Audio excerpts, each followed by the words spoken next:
Capítulo 15. Intolerável, o Feliciano, ao servir nessa tarde à mesa. Sem pronunciar uma única palavra e mais impertigado ainda que de costume nos colarinhos que lhe roçavam as orelhas, percebia-se que no seu mutismo e seriedade ele sufocava de contentamento. Quando o olhar de Argemiro o obrigava espigado aos cantos, esperando ordens, desviava-se com uma impressão esquisita e que não podia definir. Durante todo o jantar, desgostou a figura limpa e correta do negro, aproximando-se e afastando-se maciamente, conforme as exigências do serviço. Em frente de Argemiro o padre Assunção, encostando os ombros quadrados no alto espaldar da cadeira de couro, dilatava as narinas ao aroma das frescas rosas que alegravam a mesa. Para tornar uma hora agradável basta às vezes bem pouca coisa, pensava ele consigo. Uma toalha bem limpa, umas flores orvalhadas, esmaltes de louças reluzindo, e já os olhos e o olfato têm um repasto regalador. Amanhã, as coisas estarão de outra maneira, que é vez de inimigos contradizerem-se em tudo. E então Argemiro confessará o que ainda pensa ignorar. Acredita, meu velho, estás hoje com a fisionomia diferente. Salvaste com certeza alguma alma do purgatório. Talvez, mas talvez sejam também efeitos de um sonho que tive esta madrugada. Imagina, eu estava sentado a um órgão de uma catedral enorme, e de tão peregrina beleza, que nenhuma haverá assim sobre a terra. Por toda a vastidão do templo estendia-se uma luz pálida, de alvorecer ou de luar, desenhando nas naves os rendilhados das rosáceas e as figuras dos vitrais. Eu tocava músicas solenes e de tão concentrado, tão profundo sentimento, que as lágrimas me caíam dos olhos aos pares, quando acordei, e tenho andado todo o dia com a alma cheia de harmonias. Se eu fosse moço, teria corrido ao Instituto de Música a ver se tornaria um dia possível tal ventura.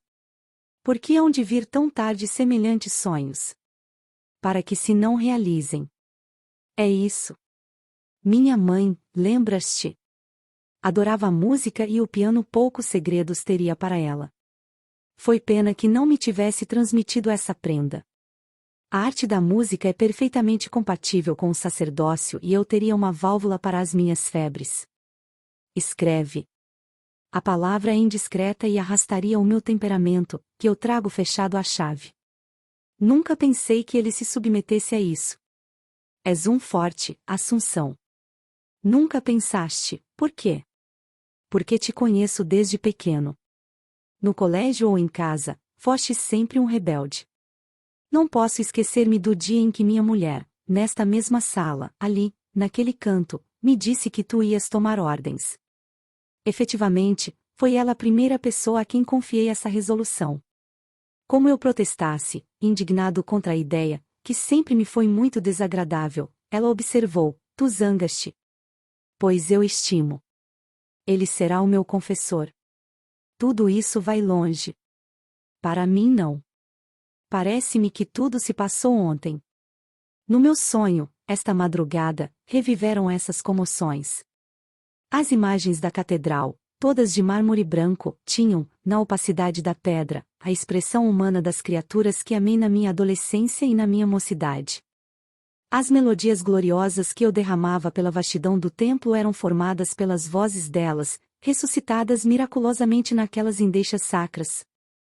Não eram só vozes humanas que eu reconhecia nas sonoridades da minha música, eram também outros sons que tenho sempre guardados no ouvido: o render da porta do seminário, o badalar do sino para minha primeira missa, e o rugido das sedas de tua mulher no dia em que me foi fazer a primeira confissão.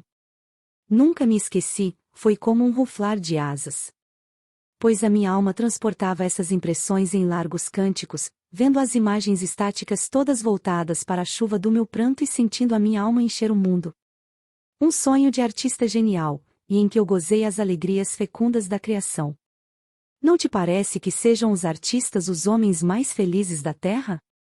Tenho convivido pouco com eles, e como não me basta imaginar. Quem sabe?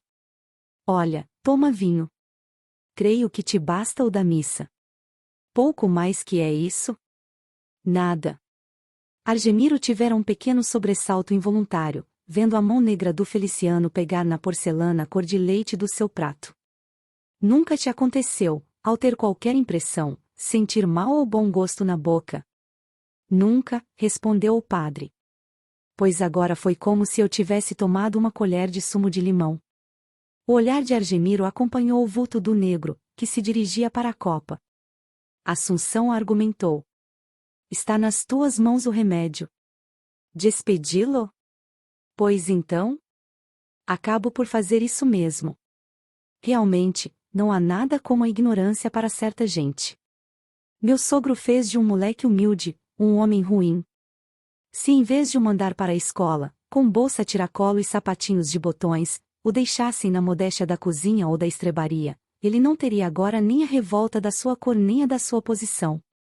O que o torna mau é a inveja e a sua ignorância mal desbastada. Ele não é tão mau assim. Defende-o agora.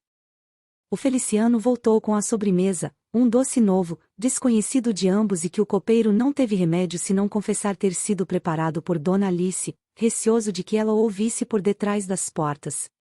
Depois do café, ao entrarem os dois sozinhos para a biblioteca, Argemiro notou. Foi o meu último dia de bem-estar. Reparaste? Nada faltou. É uma alegria, uma casa assim. E rara, eu sei, nas minhas condições, raríssima. Perfeita, a minha governanta. Se tem defeitos, nunca os deixa transparecer. Nem é possível que os tenha. Estás doido. Ela é uma mulher como muitas, somente cuidadosa de não perder um emprego bem remunerado, de mais nada. A esta acusas. Não. Esclareço-te.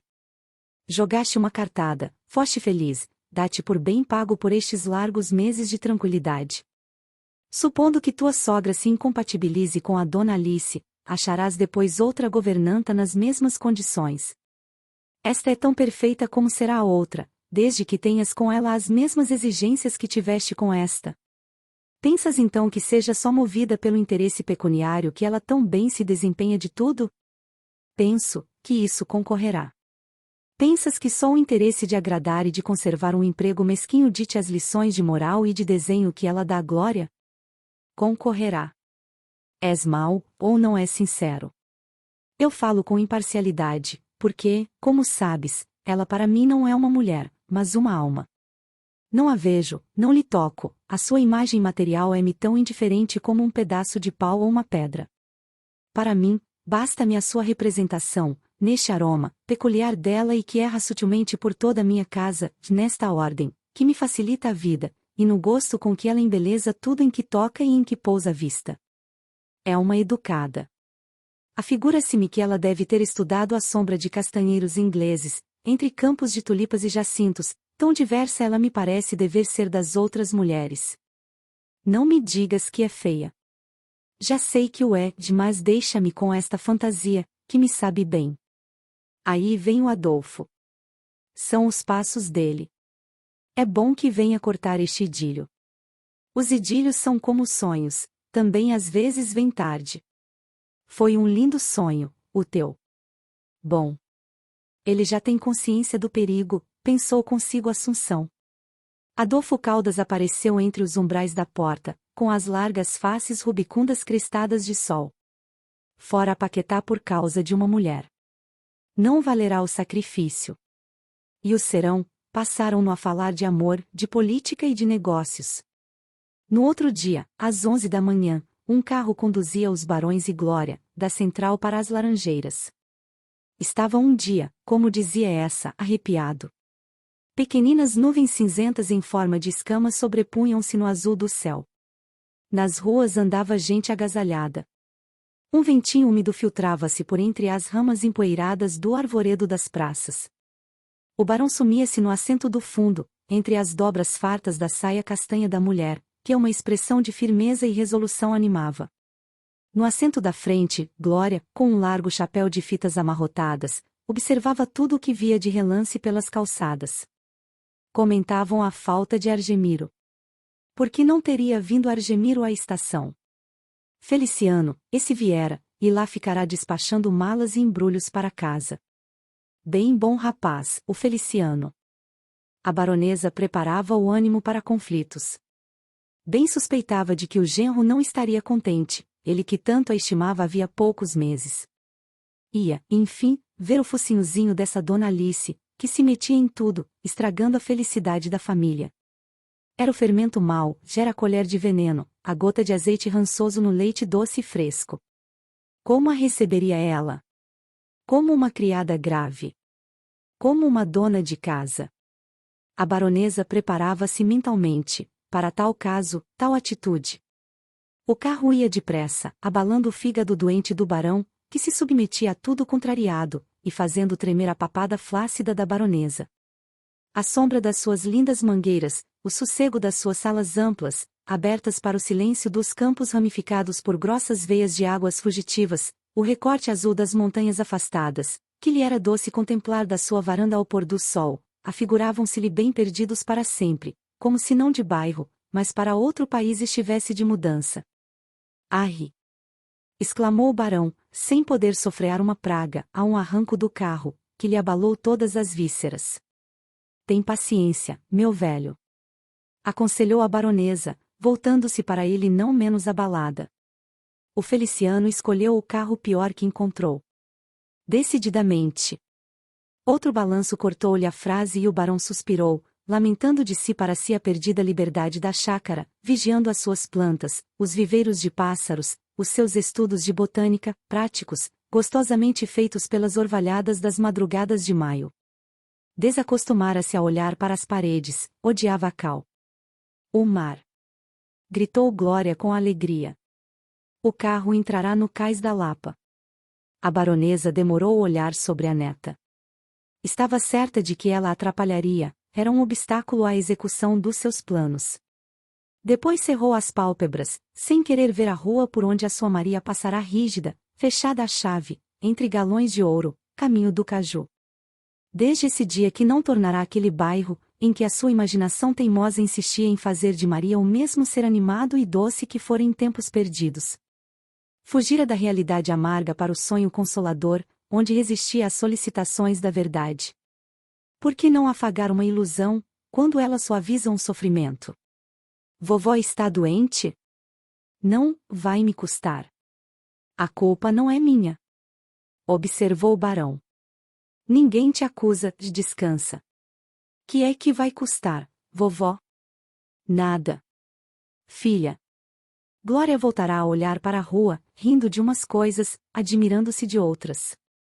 Quando o carro parou à porta de Argemiro, a baronesa, dominando a dor em que o seu coração se dissolvia, estendeu a mão ao genro, que descera a rua para ajudá-la a sair da carruagem. A baronesa atravessou o vestíbulo com passo firme e vagaroso. Argemiro sentia no braço o peso da sua mão gorda alvejando entre as malhas negras da luva de retrós. Fez boa viagem? Perguntou-lhe ele carinhosamente. Mas era pedir muito, pedir-lhe que falasse. Ela não respondeu. Os seus olhos, de um azul turvo, interrogavam a porta do interior da casa, onde Maria vinha recebê-la outrora. Penetrou na saleta com o mesmo silêncio prudente. As lágrimas estavam-lhe na garganta. Glória embarafustou pela casa, à procura de Dona Alice. O barão sentou-se em frente da mulher e do genro, enxugando a calva, úmida, com movimentos nervosos. Argemiro esperava. Cansou-se. O constrangimento dos velhos fez-lhe pena. Começou. Esta casa é a mesma de há 8 anos, menos, muito menos alegre, mas igualmente sua. O que lhes peço é que se dirijam à governanta, Dona Alice, que tem plenos poderes para qualquer determinação, e com ela se entendam sobre tudo o que desejarem. É uma moça distinta e a sua convivência espero que lhe seja tão agradável quanto a sua gerência nesta casa me é útil. Estas últimas palavras disse-as todas voltado para a sogra, que o ouvia sem pestanejar e muito séria. Ele continuou. Como sabem, esta senhora vive nesta casa sem que eu a conheça, e já agora manterei até o fim esta situação que parecerá esquisita a toda a gente, menos aos senhores. É um ponto sobre o qual não desejo insistir e por isso limito-me a pedir-lhes que a tenham na conta mais de uma amiga da família, proveitosa principalmente à minha filha, duque de simples despenseira. O barão espiava o efeito das palavras do genro no rosto da baronesa. Pálido, mais descaído sobre as peles moles do pescoço, ele alongara-se, emurchecido. As rugas faciais, das narinas ao queixo, cavavam-se fundas, denegrindo a brancura enluarada da pele. A boca fina esquecera a habitual expressão, arqueando-se muda sob o nariz pequenino e afilado. Só os seus olhos aguados, ensombrados por sobrancelhas ainda negras, refletiam contornos movediços de pensamentos dolorosos. Argemiro articulava as palavras com propositada clareza, e dizia ainda: "A minha vida é passada na rua. Não esperem nunca por mim. As suas horas serão distribuídas aqui como eram lá em cima. O hóspede sou eu." O barão esboçou um protesto. A baronesa agradeceu, e a porta escancarou-se para dar passagem ao Feliciano sobraçando embrulhos.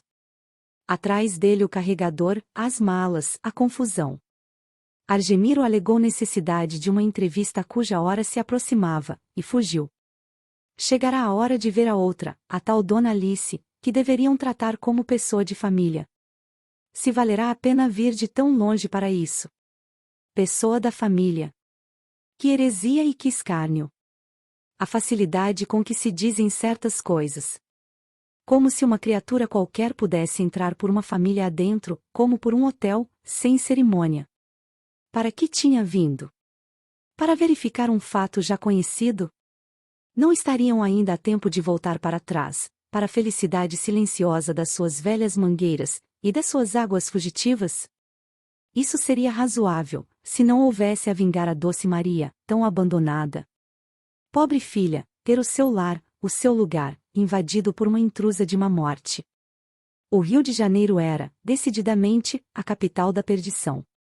Quem lhe dera ter nascido e vivido numa vila inculta, sem outros rumores que os dos ribeiros, do vento ou do sino da ermida branca e sossegada. Aquela saleta, sim. A mobília era a mesma. Mas tinha outra disposição. E haviam acrescentado alguns objetos novos, tapetes, quadros, ideias de mulher voluptuosa. Argemiro, sempre que saía, tocava a campainha elétrica da porta de um modo especial, como um aviso a Alice para que ela pudesse circular à vontade por toda a casa. Era a única comunicação que lhe fazia diretamente sem perceber que sentia certo contentamento ao executá-la. E a campainha tilintou na casa silenciosa. Os velhos contemplavam-se interrogativamente, ainda na saleta, ambos tristes e constrangidos, quando Glória entrou na sala pela mão da governanta. O barão levantou-se, a baronesa olhou para a moça com dura frieza. Ela ali estava em frente, nem submissa nem altiva, um pouco pálida, pela intuição talvez de vir ao encontro de inimigos. Vovó. É Dona Alice. Mas a avó de Glória, repreendendo o entusiasmo da neta com um olhar, cumprimentou a moça de um modo quase imperceptível. O barão precipitou-se, para um aperto de mão e para apanhar a bolsinha e o lenço da mulher, pousados no sofá.